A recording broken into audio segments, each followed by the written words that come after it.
As this week's Parsha and the new book of Devarim opens, after 40 years of wandering in the desert, Israel now stands on the threshold of entering the land. Before they cross over, Moshe begins his farewell address, a speech that will span 37 days. But the topics he chooses to open with are surprising. He starts by revisiting the establishment of the judicial system and the sin of the spies. These are certainly important episodes, but why begin here? The book of Devarim does not appear in a vacuum. It follows immediately after the end of Bamidbar, whose closing chapters focus on three major issues: the wars with Sichon, Og, and Moab, the final battles before entering the land, the apportioning of the land to the tribes, including the unique case of Tzlafchad's daughters, and the request of the tribes of Reuven and Gad to remain on the eastern side of the Jordan due to their abundant flocks and need for grazing land. Moshe deliberately chose to open with the topics of establishing the judicial system and the sin of the spies because, as we said, these were the issues freshest in the nation's mind from the last few months in the desert.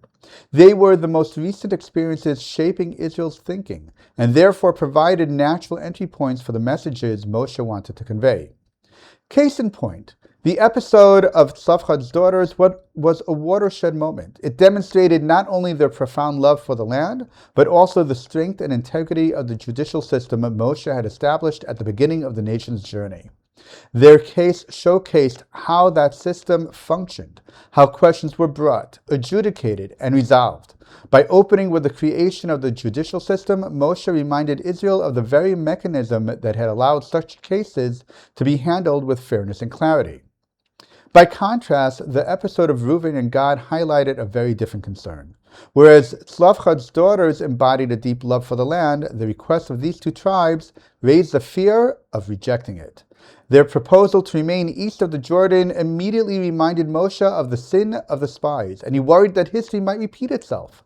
Only after they clarified their intentions and pledged to fight at the front lines did Moshe accept their sincerity and grant the request, ultimately allocating territory to Reuven, Gad, and half of Manasseh on the eastern side of the Jordan River.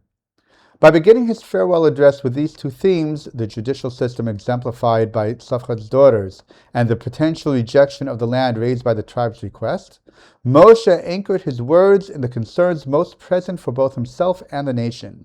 Beyond comparing and contrasting these episodes, Moshe used them to help the people process what they had just experienced, to clarify what had happened, and to frame how those events would shape their future as they prepared to enter the land. Moshe, as a leader, was deeply attuned to his people. When he spoke to them, he wasn't speaking at them, but with them, meeting them where they were, addressing the concerns most present in their minds, and using those very concerns as a springboard to lift them to a higher level.